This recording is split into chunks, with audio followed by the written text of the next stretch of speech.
दान का हिसाब। एक था राजा। राजा की लगदग कपड़े पहनकर यूं तो हजारों रुपए खर्च करते रहते थे, पर दान के वक्त उनकी मुट्ठी बंद हो जाती थी। राज्यसभा में एक से एक नामी लोग आते रहते थे, लेकिन गरीब, दुखी, विद्वान, सज्जन, इनमें से कोई भी नहीं आता था, क्योंकि वहाँ पर इनका बिल्कुल सत्कार नहीं होता था।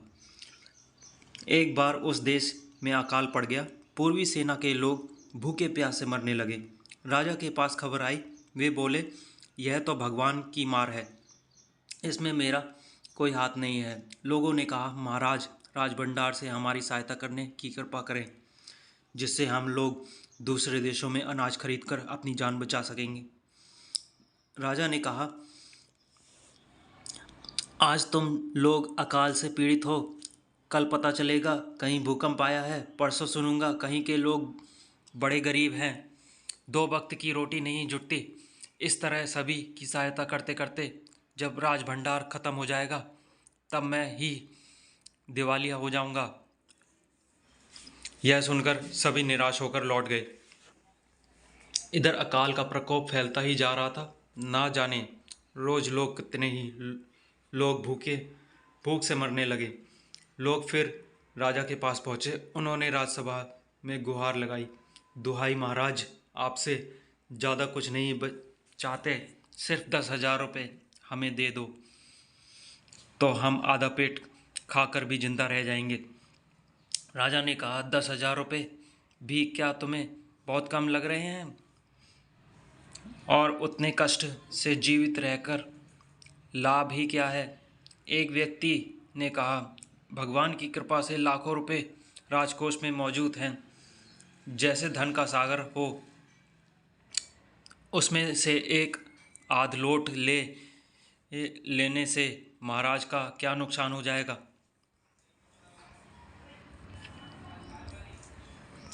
राजा ने कहा, राजकोष में अधिक धन है तो क्या उसे दोनों हाथों से लुटा दूं? एक अन्य व्यक्ति ने कहा, महल के प्रतिदिन हजारों रुपए इस इन सुगंधित वस्त्रों, मनोरंजन और महल की सजावट के में खर्च होते हैं। यदि इन रुपयों में से ही थोड़ा सा धन जरूरतमंदों को मिल जाए तो उन दुखियों की जान बच जाएगी। यह सुनकर राजा को क्रोध आ गया। वह गुस्से से बोला, खुद भिखारी होकर मुझे उपदेश दे रहे हो? मेरा रुपया है, मैं चाहे उसे उबाल कर खाऊं, चाहे तल कर, मेरी मर्जी। तुम अगर इसी तरह बकवास करोगे तो मुश्किल में पड़ जाओगे। इसी तरह वक्त तुम चुपचाप खिसक जाओ।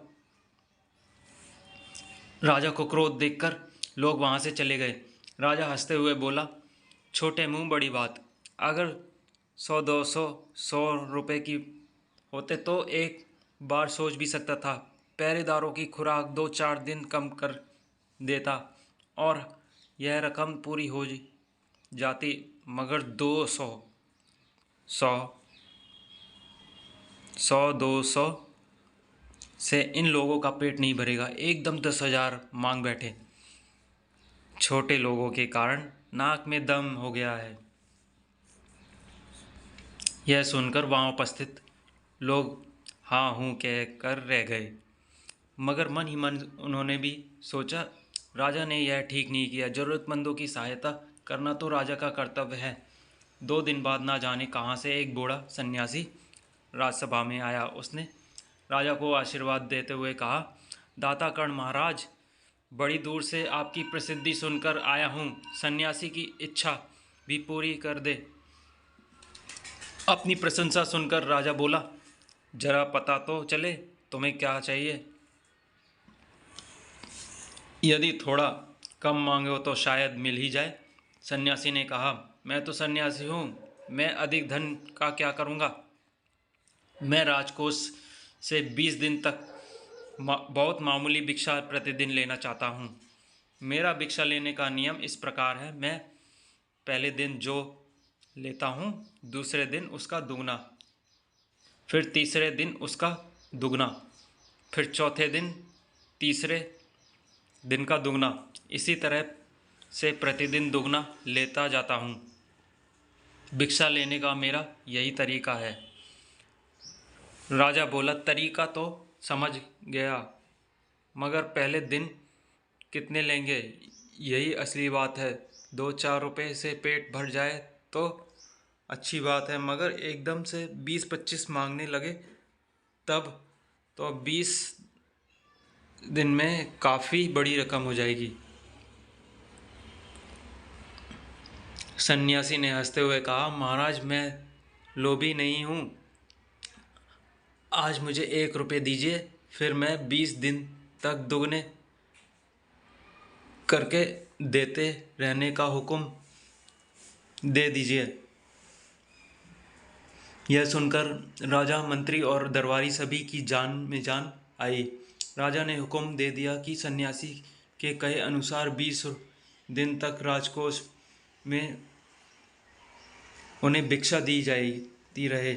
सन्यासी राजा ने जय जयकार करते हुए घर लौट गए। राजा के आदेश अनुसार राजभंडारी प्रतिदिन हिसाब करके सन्यासी को भिक्षा देने लगा। इस तरह 2 दिन बीते, 10 दिन बीते, 2 सप्ताह तक भिक्षा देने के बाद भंडारी के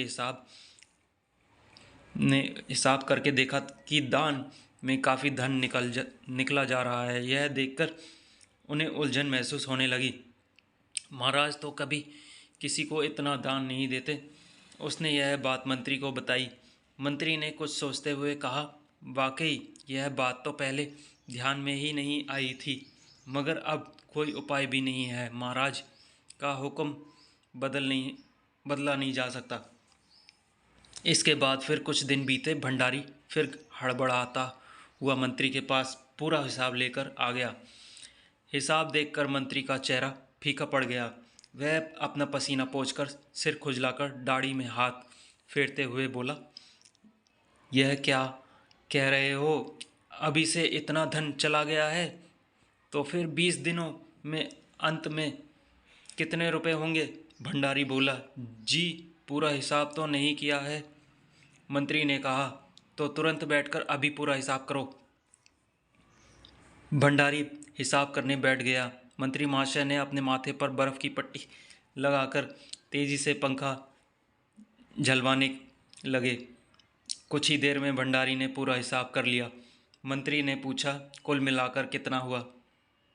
भंडारी ने हाथ जोड़कर कहा, जी 10,48,575 रुपये। मंत्री गुस्से में बोला, मजाक कर रहे हो? यदि सन्यासी को इतने रुपए दे दिए तो तब तो राजकोष खाली हो जाएगा। भंडारी ने कहा, मजाक क्यों करूँगा, आप ही हिसाब देख लीजिए। यह कहकर उसने हिसाब का कागज मंत्री जी को दे दिया। हिसाब देखकर मंत्री जी को चक्कर आ गया। सभी उन्हें संभाल कर बड़ी मुश्किलों से राजा के पास ले गए। राजा ने पूछा, क्या बात है? मंत्री बोले, महाराज राजकोष खाली होने जा रहा है। राजा ने पूछा, वह कैसे?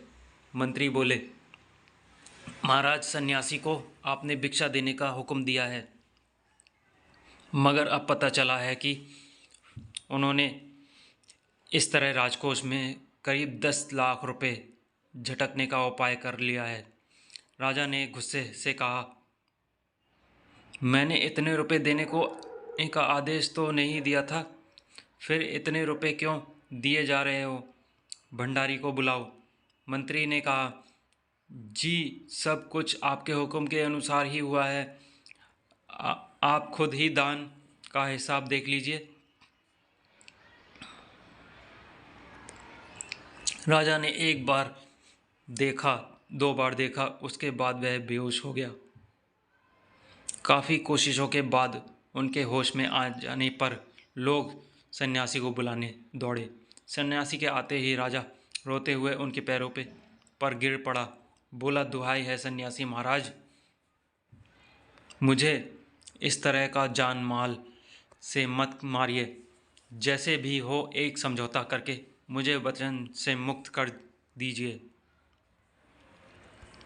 अगर आपको 20 दिन तक भिक्षा दी गई तो राजकोष खाली हो जाएगा, फिर राजकाज कैसे चलेगा? सन्यासी ने गंभीर होकर कहा, इस राज्य में लोग अकाल से मर रहे हैं, उनके लिए केवल 50,000 रुपये चाहिए। वह रुपये मिलते ही मैं समझूंगा मुझे मेरी पूरी भिक्षा मिल गई है। राजा ने कहा, परंतु उस दिन एक आदमी ने मुझसे कहा था कि लोगों के लिए 10,000 रुपये ही बहुत होंगे। सन्यासी ने कहा, मगर आज मैं कहता हूँ कि 50,000 से मेरा एक पैसा कम नहीं लूँगा। राजा गिड़गिड़ाया, मंत्री गिड़गिड़ाए, सभी गिड़गिड़ाए, मगर सन्यासी अपने वचन पर डटा रहा। आखिरकार लाचार होकर राजकोष से 50,000 रुपये सन्यासी को देने के बाद ही राजा की जान बची। पूरे देश में खबर फैल गई कि अकाल के कारण राजकोष से 50,000 रुपये राहत में दिए गए हैं। सभी ने कहा, हमारे महाराज कर्ण जैसे दानी ही हैं।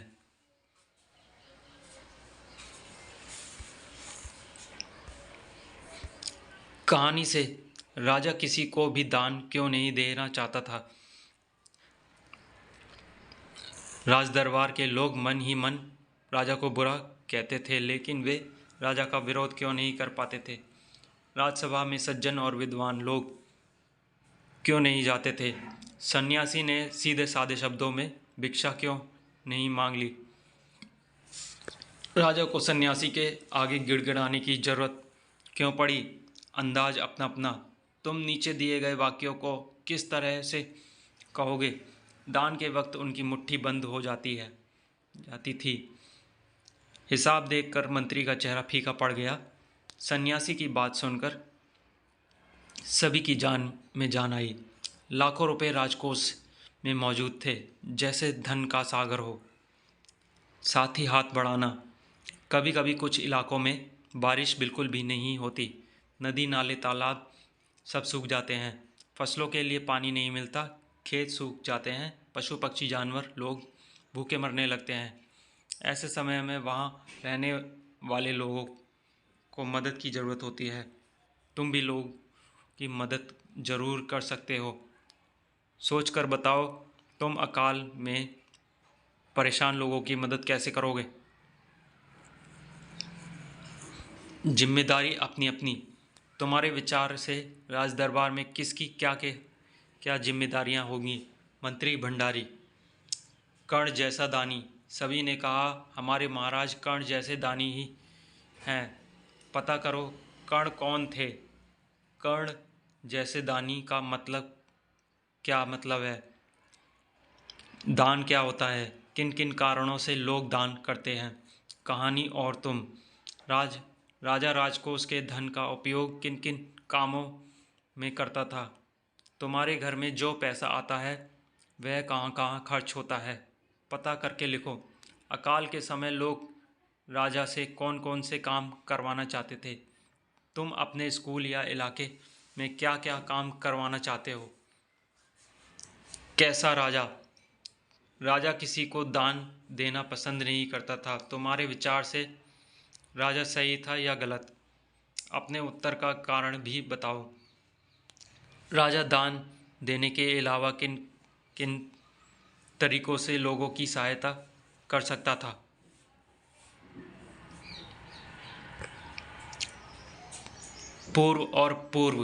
पूर्व सीमा के लोग भूखे प्यासे मरने लगे। पूर्व शब्द के दो अर्थ होते हैं। पूर्व एक दिशा, पूर्व पहले। नीचे ऐसे ही कुछ और शब्द दिए गए हैं जिनके दो दो अर्थ हैं, जिनका प्रयोग करते हुए दो दो वाक्य बनाओ। जल, मन, मगर। नीचे 4 दिशाओं के नाम लिखे हैं। तुम्हारे घर और स्कूल के आसपास किन दिशाओं में क्या क्या है, तालिका भरो। दिशा, घर के पास, स्कूल के पास। पूर्व दिशा, पश्चिम दिशा, उत्तर दिशा, दक्षिण दिशा।